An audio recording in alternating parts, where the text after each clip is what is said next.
Kita masih membicarakan hak angket DPR kepada KPK. Tadi sedikit berbicara menarik juga bagaimana sebenarnya ini kan Bamus sudah berjalan pekan ini begitu.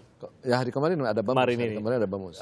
Tidak ada yang mengirimkan, termasuk mereka yang mendukung gitu. Belum ada yang mengirimkan nama. Belum mengirimkan. Ya belum mengirimkan. Mengapa belum disepakati kemarin di Bamus kemarin khusus pembicaraan karena kemarin itu agenda mengenai hak angket itu adalah pada agenda lain-lain. Jadi agenda pokoknya adalah menyiapkan untuk agenda paripurna hari ini jam 9. Dan sehingga untuk hak angket karena lain-lain kemarin itu sempat ada pembahasan dan berdasarkan informasi sekjen belum ada nama yang masuk termasuk para pengusung sehingga kita sepakat pada minggu depan ini kita akan melakukan Bamus yang khusus membahas tentang kelanjutan hak angket. Jadi bukan karena keraguan-raguan begitu ya? Bukan karena keraguan. Jadi kan kita masih berpikir mengenai misalkan orang yang tepat kan ini kan persoalan besar masalah hak angket itu kan nanti rekomendasi yang dikeluarkan mungkin bakal berdampak apakah terhadap perubahan undang-undang, tentunya terhadap perubahan undang-undang, postur KPK ke depan seperti apa, kan, hubungan KPK dengan lembaga-lembaga yang lain. Nanti kita akan buat seperti itu. Jadi kalau Gerindra sekarang menunggu Bamus saja itu yang paling terutama dulu nih. Ya, jadi pertama sekarang Gerindra belum mengambil sikap apa-apa. Itu yang saya bisa pastikan bahwa fraksi Partai Gerindra masih tetap kepada keputusan awal. Tetapi sekali lagi pertimbangannya, bagaimana mungkin kami mau mengirim nama kalau sedangkan partai-partai dalam Bamus saja kemarin itu sama sekali belum ada yang mengirim satupun fraksi. Nah oleh karena itu yang paling penting. Nah, tetapi buat saya sekarang hari ini kami akan memperjuangkan lewat revisi Undang-Undang MD3 ini supaya ini kan lagi revisi sekarang. Ini supaya ada penegasan bahwa betul-betul nanti ini kalau tidak ada satupun ada satu fraksi yang tidak mengirim supaya jangan menjadi perdebatan yang apa namanya? Jadi harus jelas begitu. Ya, harus jelas. Nah, oleh karena itu menjadi satu solusi yang akan saya usulkan dari fraksi Partai Gerindra dalam revisi Undang-Undang MD3 bahwa keanggotaan itu wajib harus diikuti oleh seluruh perwakilan fraksi. Itu satu. Tapi tidak perlu menunggu itu ya untuk hak angket yang kali ini ya. Ya tentu saja revisi itu nanti untuk kedepannya begitu. Oh iya, itu satu. Tapi yang kedua, tapi intinya adalah sekali lagi kami fraksi Partai Gerindra itu ingin berkomunikasi dengan KPK. Kalaupun ternyata hak yang ini digulirkan, itu pasti akan kami kawal. Kalau seandainya fraksi Partai Gerindra akhirnya ingin mengirim, kami akan kawal. Apa yang kira-kira memang KPK inginkan untuk kami kawal, itu yang akan kami laksanakan. Nah, itu yang prinsip buat fraksi Partai Gerindra. Jadi Gerindra dan mungkin ini sikap dari beberapa partai yang juga masih gamang gitu menyatakan opininya ataupun gamang mengirimkan ya. Mungkin opininya sudah jelas tapi mengirim atau tidak perwakilannya ini yang masih belum jelas. Tapi satu ya, saya ingin tambahkan satu dulu sebelum ke Mas Febri.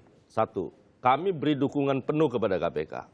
Kalau seandainya kami mengirim nama, apapun permintaan dari seluruh fraksi-fraksi untuk membuka rekaman, itu nggak boleh dilakukan sama sekali. Jadi itu satu. Itu posisi Gerindra kalau memang akhirnya ikut ke dalam pansus ke dalam. Tidak boleh sama sekali. Kami akan menentang keras karena itu melanggar undang-undang, nggak boleh.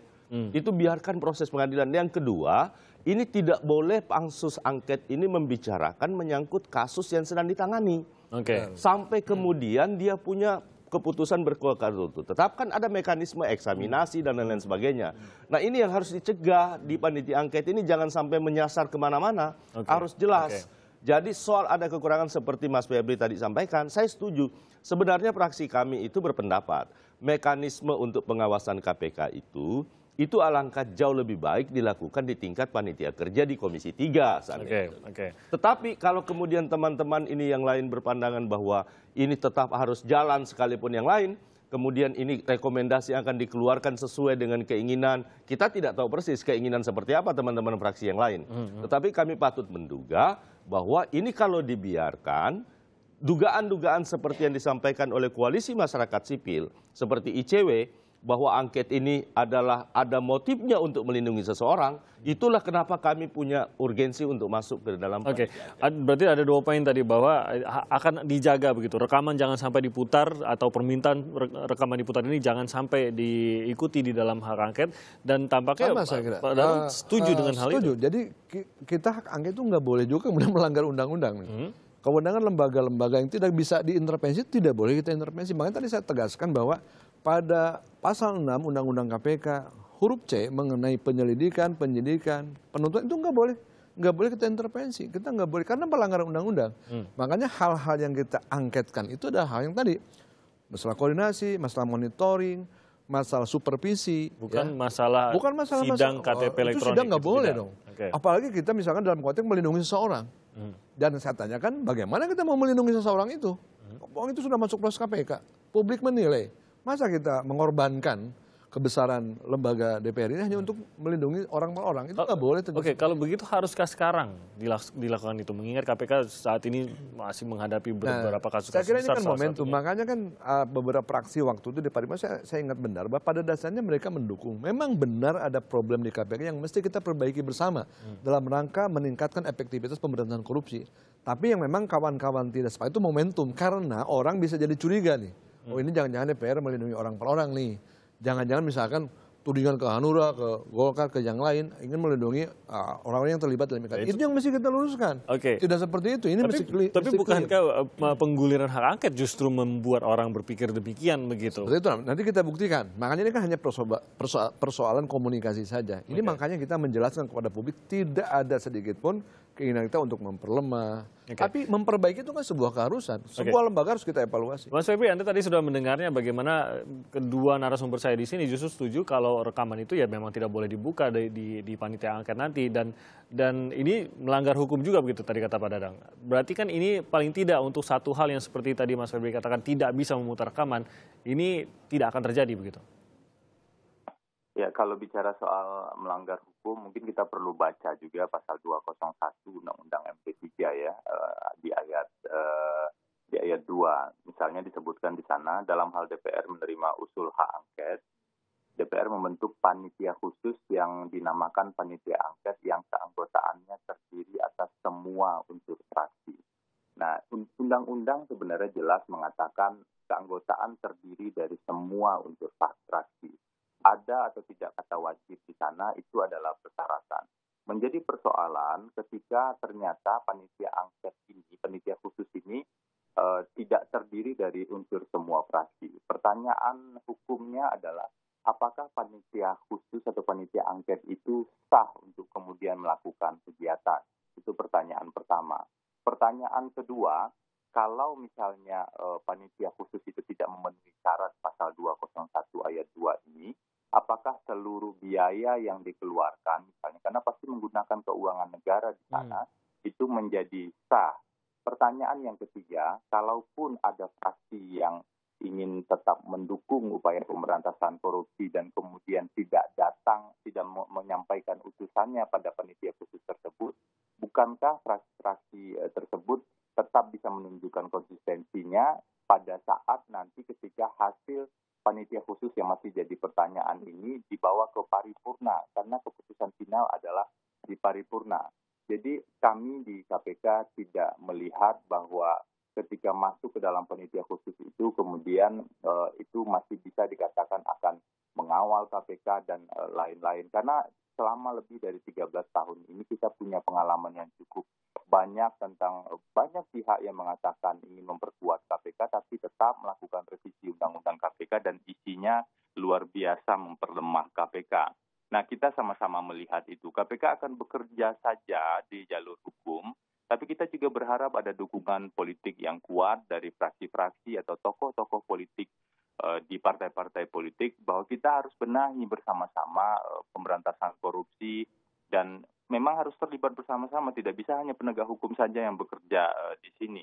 Karena itu kalau memang misalnya fraksi Gerindra atau pihak-pihak lain itu kemudian ingin diskusi lebih jauh dengan KPK, saya kira kami sangat terbuka untuk itu dan bahkan kapan perlu menjelaskan apa-apa saja yang memang wajib kita jelaskan. Misalnya kalau ada pertanyaan tentang pengelolaan informasi yang sempat dipersoalan di Komisi 3 karena itu terjadi sekitar beberapa tahun yang lalu ya ketika Abraham Samad pada saat itu memimpin KPK sebagai ketua KPK yang kemudian diungkit-ungkit sekarang.